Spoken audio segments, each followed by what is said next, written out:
네, 안녕하십니까. 저는 도화 엔지니어링에 근무를 하고 있는 유영철 이사입니다. 한국도시계획기술사협회 상임이사로 있습니다.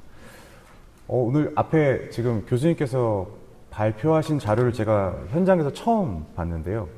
아주 다행이게 결론이 굉장히 비슷해서 천만다행이라고 생각을 하고 있습니다.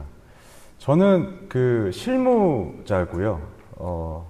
발주 초로부터 업무를 수주를 해서 수행을 하고 있는, 현장에 있는 전문가로서 역할을 하고 있는 사람입니다. 제가 하고 있는 일이 거의 이제 프레젠테이션을 많이 하는데, 오늘 제가 그동안에 해왔던 프레젠테이션 장소에 비해서 화면이 엄청 큽니다. 너무 좋습니다. 잘 보이고요. 사람이 또 좀 더 있었으면 좋았겠다는 생각이 좀 들지만 발표해 보겠습니다. 도시계획 AI를 만나다라는 제목으로 계획을 했습니다. 이 PPT는 100% AI로 만들었습니다. 제가 이제 이런 얘기를 하면 작년에 제가 이제 회사에서 세미나를 하거나 강의를 했을 때 이렇게 PPT를 전부 다 AI로 만들었어요 하면 모두 다 와 하셨거든요. 근데 지금은 굉장히 이게 일상적인 일이 된 상황이 됐습니다. 저희가 이제 본격적인 발표에 앞서서 제가 지금 하고 있는 일은 제가 이제 19년째 도시계획 일을 하고 있는데요. 직급에 따라서 상황에 대한 부분들이 변화하긴 했었지만 아침에 출근을 하면 CAD라든지 엑셀이라든지 PPT 이런 것들 프로그램을 띄워놓고 네이버나 구글링을 하면서 업무를 좀 했었던 것 같습니다. 근데 최근에 제가 제 그 모니터에서 바뀌게 된 내용들을 좀 말씀을 드리면 실질적으로 구글이나 네이버에서 검색하던 일들을 대부분 다 AI 툴을 활용해서 검색을 하고 있고요. 초안이나 디자인이나 소프트웨어 쓰는 일들도 일부 지금 AI를 통해서 위임을 해서 업무를 진행하고 있습니다. 이 같은 제 업무 환경에서의 변화 자체가 현장에서 어떻게 지금 AI들이 사용되고 스며들고 있는지에 대한 반증이라고 좀 보여지는 상황입니다. 데이터에 대한 내용인데요. 실질적으로 지금 챗GPT가 2022년 출시가 되었고 1억 명을 사용자가 돌파한 데까지 약 단 2개월이 걸렸다고 합니다. 인터넷이 7년이 걸렸고 스마트폰이 3년이 걸린 거에 비하면 기술 보급의 속도가 기준 자체가 좀 달라진 현재의 상황이라고 하겠습니다. 22년에 GPT가 출시가 된 다음에 현재는 멀티모달 에이전트 AI가 거의 상용화 단계에 이르렀고요. 멀티모달 에이전트는 다양한 문서들, 이미지들 이런 것들을 모두 다 해석하고 글뿐만이 아니라 다양한 결과물들까지 AI를 통해서 도출해낼 수 있는 상황이 됐다고 보시면 됩니다.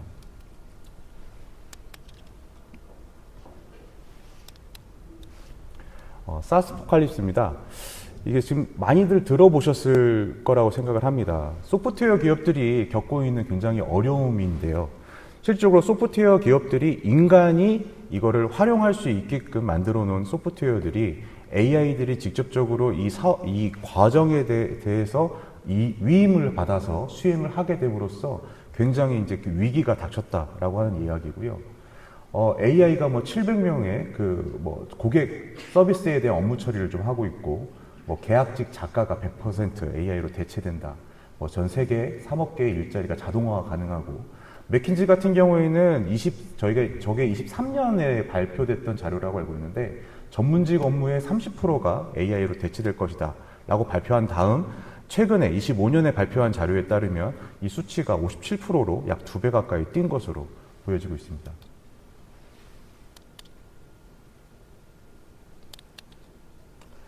목차에 대한 내용입니다. 파트 1, 2에서는 전반적인 현황에 대한 것들, 그리고 제 경험, 파트 3에서는 제 경험에 대한 내용들, 그 파트 4, 5에서는 제 견해와 무엇을 준비해야지 되는지에 대한 내용들을 중심으로 말씀드리겠습니다. 산업계 전반의 AI 활용 현황입니다. 우리 업계뿐만이 아니라 모든 산업계가 지금 AI를 직면하고 있고 여기에 대한 위기의식과 문제의식 그리고 해결 방안들을 모색하고 있습니다. 그 부분에 대해서 먼저 살펴보도록 하겠습니다. IBM 보고에 따르면 실질적으로 77%의 기업이 현재 AI의 사용 또는 도입을 검토 중이라고 합니다. 그 중에서 AI 도구 사용에 대한 직원들이 업무 처리 속도가 평균 40%가 향상됐다고 하고요. 국내 같은 경우에는 대기업의 68%, 중소기업의 29%가 AI 도구를 업무에 활용하고 있다고 합니다. 실질적으로 도입을 한 기업들 같은 경우에는 63%가 1년 이내에 그 AI 도입에 대한 비용을 다 회수할 수 있는 것으로 분석이 되고 있습니다. 건설 인프라 분야 AI 선도 사례입니다. 에이콤 같은 경우에는 AI 기반 설계 최적화 도구를 도입을 하고 있고요. 설계 시간을 30% 단축했다고 합니다. 오토캐드 그리고 이제 저희가 이제 맥도날드 이 부분 같은 경우에도 작성 시간에 대한 부분들이 계속해서 줄고 있고 AI를 활용을 함으로써 생산성의 향상이 실질적인 수치로 좀 드러나고 있는 상황입니다. 여기서 저희가 좀 생각을 해봐야 될 게 이 업계 자체에 좀 이 생태계가 좀 바뀌고 있다는 생각이 좀 들고 있습니다. 실질적으로 똑같은 업무를 수주를 했었을 때 어떤 회사 같은 경우에는 AI를 적극적으로 쓰면서 생산성이 향상돼 가지고 보시는 것처럼 설계 기간이라든지 소요 기간에 대한 부분들이 절반 열어준다면 이 생산성에 대한 격차가 굉장히 벌어지는 형태로 해서 수주에 대한 시장의 변화가 있을 거라고 좀 판단하고 있습니다.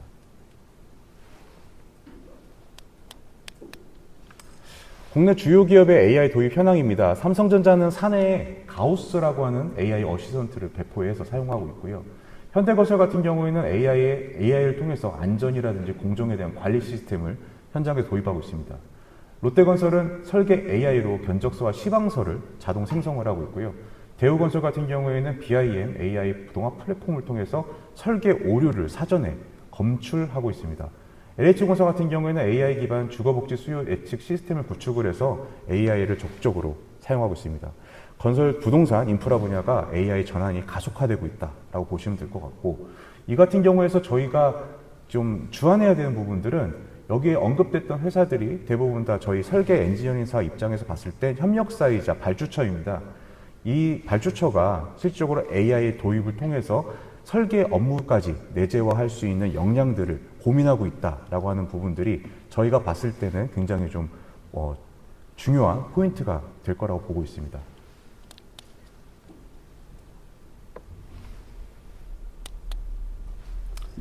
타 전문직 분야의 AI 충격에 대해서 좀 말씀드리겠습니다. 로컬 테크 기업인 합의 AI 같은 경우에는 계약 검토 98%를 AI가 처리하고 있습니다.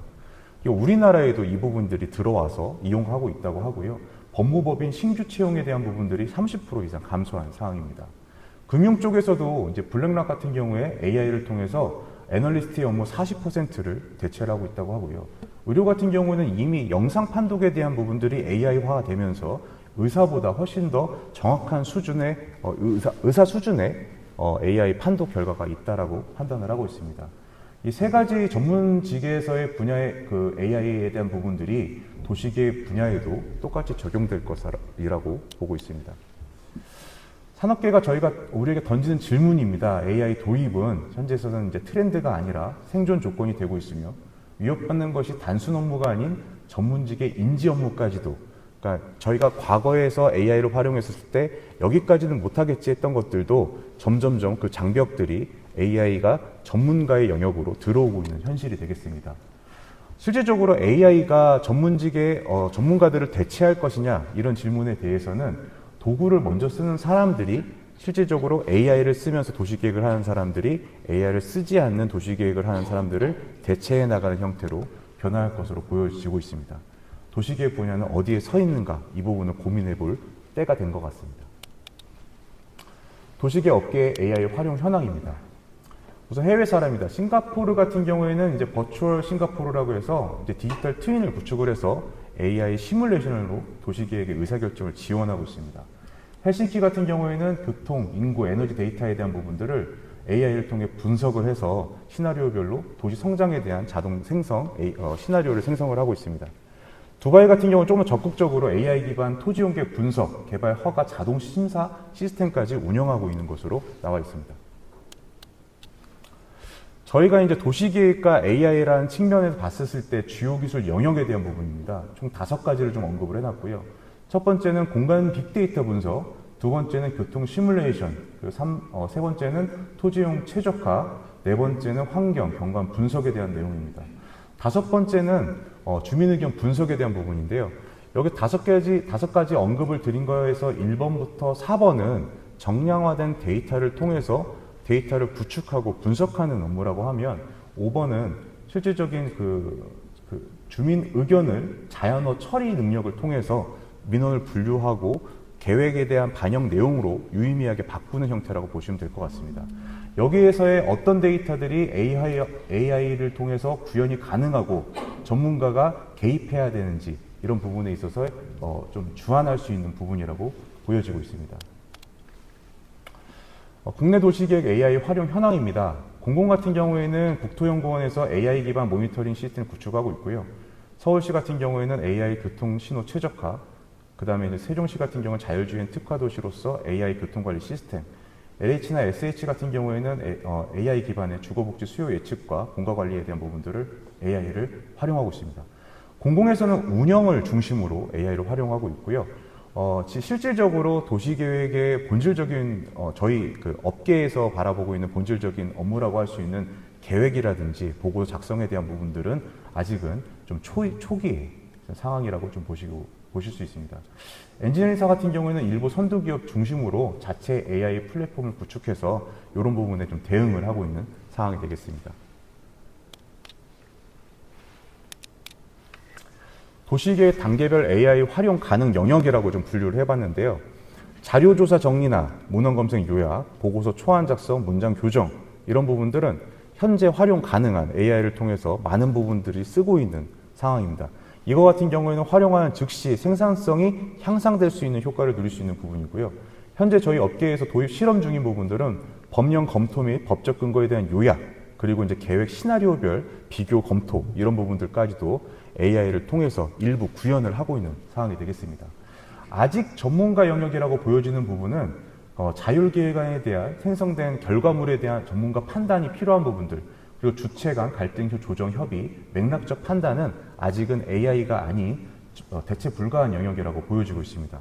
다만 현재 시점에서 AI가 할 수 없는 이라고 단언을 저희가 이제 서두에 말씀을 드리는 거고요.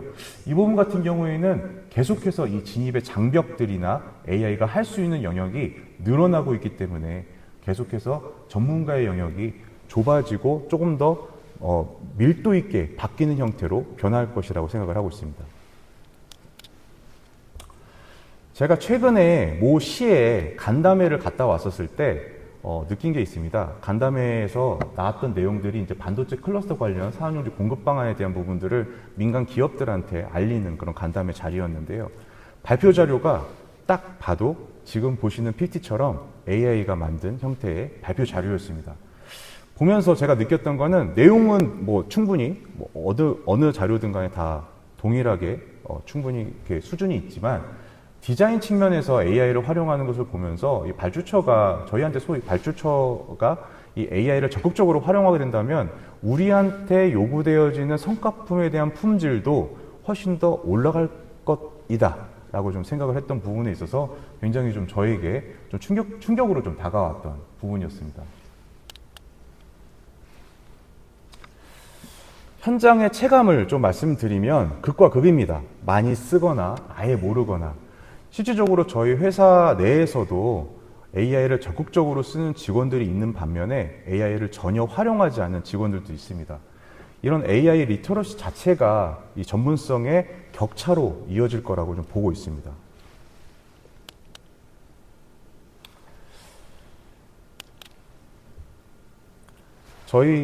제가 이제 실무에 근무를 하고 있고 저희 회사 얘기를 좀 안 할 수가 없는데요. 저희 회사에서 지금 보유하고 있고 계속 발전해 나가고 있는 디다스에 대한 내용입니다. 저희 회사 같은 경우에는 2019년부터 이 DX에 대한 부분들을 고민을 하기 시작을 했고요. 처음에 시작은 그러했습니다. 저희 회사가 굉장히 큰 회사고 굉장히 많은 프로젝트를 수행한 경험이 있음에도 불구하고 실질적인 업무를 수행함에 있어서는 그 담당자들의 개인의 역량을 중심으로 업무 수행이 될 수밖에 없었던 그 한계성에 대한 부분들을 좀 저희가 넘어서고자 실질적인 개인의 역량이 회사의 노하우로서 발전이 되고자 하는 부분을 고민을 했고요. 그래서 데이터들을 좀 모으기 시작했습니다. 기존에는 담당자들이 개인별 하드에 갖고 있었던 데이터들을 다 회사의 어떤 클라우드로 모으기 시작하면서 이거를 어떻게 활용하고 공유하고 노하우 할 것인가 이런 고민들을 시작했고요.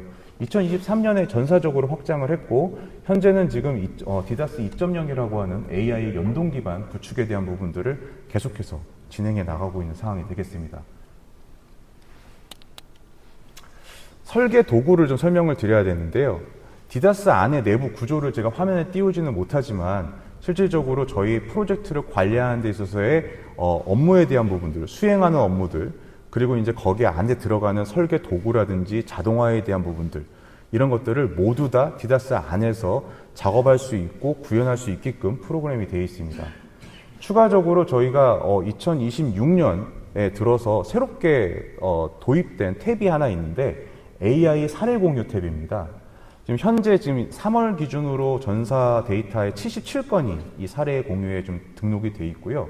여기에서는 실질적으로 각 부문에서 다양한 부문에서 활용했던 AI 기술에 대한 내용들을 어떻게 하면 활용할 수 있는지, 어떻게 성과를 냈는지, 어떻게 자동화했는지 이런 것들을 모두가 오픈되어 있는 공간에서 활용하는 상황이 되겠습니다.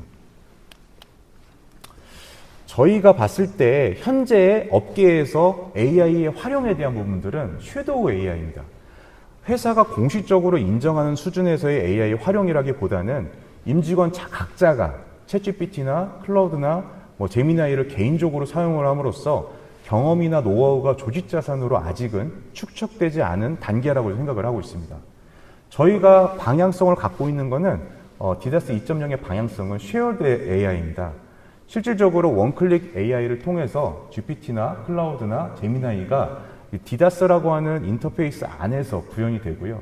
설계 지식 도움이라고 해서 기존에 갖고 있던 정보들이나 데이터들을 레그화해서 사내 설계 기준이나 법령 기반의 AI 응답을 도메인을 기반으로 한 AI 구축을 목표로 하고 있습니다. 추가적으로 AI 플레이그라운드라고 해서 부서별 실험이나 공유 공간에 대한 부분들을 운영을 함으로써 개인들이 갖고 있었던 역량이 조직의 역량으로 바뀌게 되는 것을 유도하고 있습니다. 저희 도시 부문에서는 실질적으로 이제 MCP에 대한 개발도 추가적으로 진행을 하고 있습니다. 이 부분 같은 경우에는 AI가 단순히 어떤 질의 응답 형태에서의 기능이 아니라 실질적으로 아까 말씀드렸던 소프트웨어 자체를 구동을 함으로써 결과물을 내는 형태인데요. 예를 들면 아크지아이스 같은 경우에 저희가 사용법에 대한 부분들을 AI를 통해서 질문을 하고 답을 받고 본인이 아크지아이스를 돌리면서 결과물을 내는 형태로 하는 게 작업 시간이 한 20분 정도라고 본다고 하면 AI를 통해서 그냥 아크지아이스에 대한 운영권을 위임하고 거기에 대한 결과물을 바로 받게 되면 작업 시간이 약 85% 주는 3분 이내의 작업 결과가 나오는 형태에서의 MCP 활용을 또 개발 목표로 하고 있습니다. 저희가 AI라고 하는 것에 관심을 가지면서 최근 3년간 매년 부서 워크숍을 통해서 AI에 대한 부분들을 같이 고민하고 공유하고 있습니다. 제가 이제 3년 동안의 AI 관련해서 주제로 발표를 했었을 때, 약 3년 전에 첫 번째 세미나 워크숍에서는 제가 어떤 질문을 했냐면, 챗 GPT를 써보신 적이 있습니까? 라는 질문을 했었고요. 작년에 두 번째 세미나를 했었을 때는 AI를 통해서, 그러니까 챗 GPT를 통해서 어떠한 프롬프트를 넣어서 도시 계획, 그리고 이제 저희가 제안서를 작성한다든지 실질적으로 업무에 어떤 식으로 활용할 수 있고 그 결과물이 어떻더라라고 하는 것들을 사례적으로 발표를 했었습니다. 올해 저희가 올해 이제 경진대회를 했었던 거는 이제 4월 3일 날, 이번 달 초에 저희가 이 경진대회를 했었는데 AI 사용법이 아니라 팀들이 직접적으로 AI 도구 툴을 활용해서 만들어낸 도구를 발표한 자리로 운영을 했었습니다. 발표된 주제 유형은 바이브 코딩 기반의 업무 도구 제작, 실행형 AI, AI 기반 설계 자동화 검토 시스템, 자체 설계 언어 도구 구현, AI를 활용한 업무 자동화 아이디어. 지금 보시는 것처럼 이 3년 이내에 조직 내에서도 AI에 대한 이해도가 굉장히 높아졌고 지금은 어떤 AI 도구를 쓸 것이냐가 아니라 그 AI로 무엇을 만들어서 내 업무를 자동화할 것인지, 업무의 생산성을 높일 것인지 이것들을 고민하는 단계에 이르렀다고 보여지고 있습니다. 제가 업무에서 AI를 어떻게 쓰고 있는지를 좀 말씀을 드리면, 보고서의 초안이나 기획안의 초안에 대한 부분들을 AI로 생성을 하고 있고요. 거기에 대한 검토를 제가 하고 있습니다. 법령에 대한 규정이랑 회의 준비 이런 것들을 다 AI로 하고 있고요. 이 발표 자료에 대한 부분들도 100% AI를 통해서 기획하고 마스터 대본을 만들고 프레젠테이션을 만든 사항이 되겠습니다. AI 활용에 대한 현실과 그러니까 정착에 대한 부분입니다. 실질적 글로벌 조사에서 AI를 업무를 활용하는 직장인은 75%, 그 중에서 능숙하게 일상 수준으로 활용하는 수치는 23%, AI 정기 활용률 같은 경우에는 전 산업 평균 28% 절반 정도가 건설 엔지니어 분야에서 활용되고 있다고 검토가 되고 있고요. 국내 기업 현황 같은 경우에는 적극적인 활용 비율이 25%, 아예 사용 경험이 없는 게 43.1%입니다. 그러니까 도입률과 정착률 이 사이에 괴리가 있는 게 현재의 단계라고 보시면 될 것 같습니다. AI를 활용함에 있어서 주요 한계와 리스크입니다.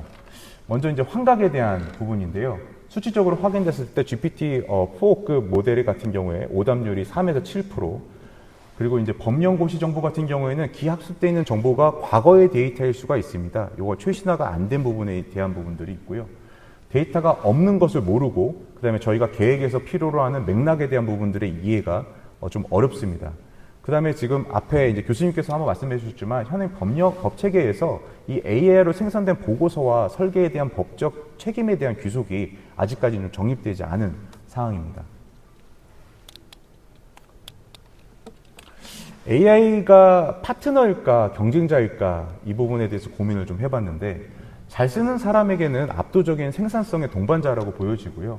경쟁자는 AI와 전문가가 경쟁하는 것이 아닌 AI를 활용하는 전문가와 활용하지 않는 전문가가 경쟁하는 구도라고 보여지고 있습니다. AI 시대의 전문성의 재정입니다. 과거에는 결과물을 만들어내고 생성해내는 것도 전문가의 영역에서의 어떤 그 전문성이라고 보여줬다고 하면은, 지금 남아있는 거는 결국에는 그 생성된 결과물을 판단하고 거기에 대해서 책임을 지는 거, 그러니까 전문 영역에서의 도메인 지식이 결합된 AI를 얼마만큼 활용할 수 있느냐, 거기에 대해서 많은 양의 생성되어 있던, 인간이 하던 것보다 훨씬 더 많은 양의 데이터와 결과물에 대한 부분들을 어떻게 판단하고 책임질 것이냐, 이것이 지금 AI 시대의 전문성의 재정이라고 보여지고 있습니다.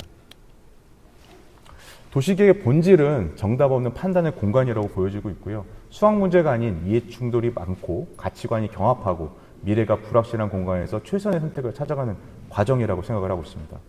AI는 그 들어가 있는 함수에 따라서 최적화를 제시할 수는 있지만, 그것이 정말로 최선인지 무엇이 최선인지에 대한 정의는 사람이 결국에 할 수밖에 없다라고 생각을 하고 있습니다. AI 시대의 도시계획 전문가 역할 재정립에 대한 부분입니다. AI 리터러시 보유자가 돼야 되고요. 질문에 대해 온전히 설계할 수 있어야 되고, 결과에 대해서 내가 책임감을 갖고 검증할 수 있어야 됩니다. 맥락에 대한 해석이 가능한 사람이 AI 시대의 도시계획 전문가의 역할이 아닐까 생각하고 있습니다. 개인이 무엇을 해야 되는지에 대한 부분인데요. 챗GPT, 클라우드, AI 도구에 대한 부분들을 업무에 직접적으로 써보고, 특히나 AI가 활용 가능한 부분에 있어서 가장 강점을 갖고 있는 부분들이 반복적인 업무입니다. 조금이라도 반복해서 수행할 가능성이 있는, 내 업무에서 루틴화되어 있는 이런 업무들은 무조건 AI로 대체되고 그 효율성과 생산성이 높아진다고 보여집니다. 그 하루에 뭐 조금이라도 AI를 써보는 것이 개인적 역량 강화에 도움이 된다고 보여지고 있습니다. 조직 차원에서는 엔지니어링이나 컨설팅사 같은 경우에는 AI 활용 가이드라인 수립이 좀 필요합니다. 얼마만큼을 AI를 통해서 생산할 수 있는지, 그 조직에서 좀 가이드하지 않는다고 하면은 아까 전에 말씀드렸던 아직은 섀도우 AI 단계에 머물 수밖에 없다라고 하는 부분이고요. 내부 AI 교육이라든지 성과 공유 문화에 대한 조성이 필수적일 것입니다. 공공기관이나 발주처 같은 경우에는 용역을 수행함에 있어서 AI를 어디까지 활용하고 허용할 수 있는지에 대한 부분들이 정립이 좀 필요합니다.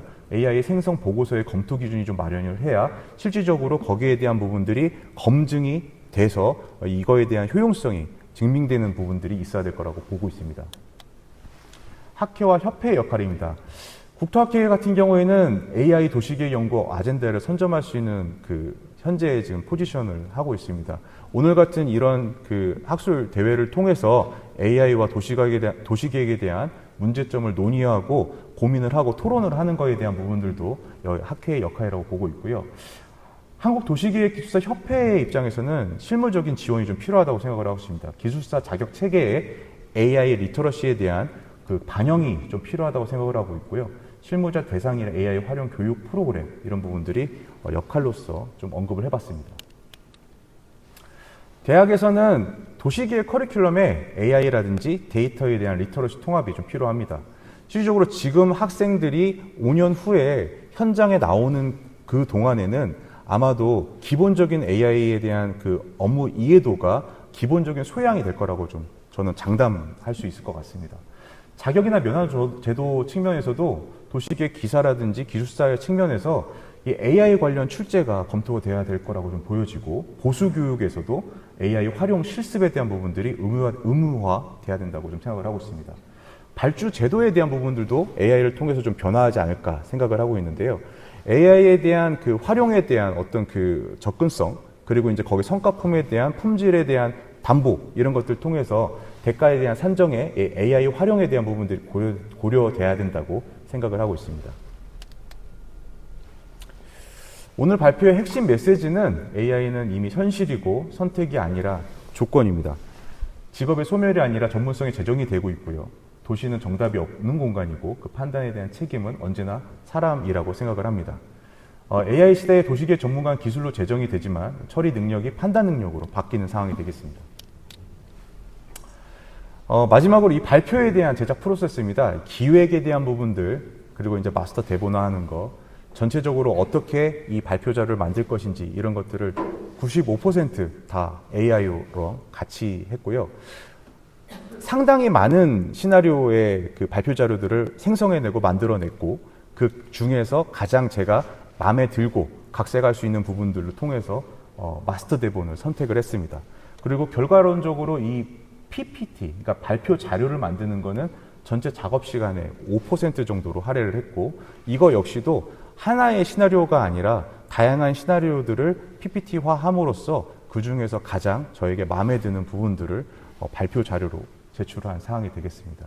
이 발표 자료를 만드는 것 자체가 현재 업계가 직면하고 있는 AI와의 협업 관계라고 생각을 하고 있고요. 기획은 사람이 하고 작성은 AI가, 그 판단은 또 사람이, 전문가가 하는 이 부분들이 제 발표의 결론입니다. 네, 경청해 주셔서 감사합니다.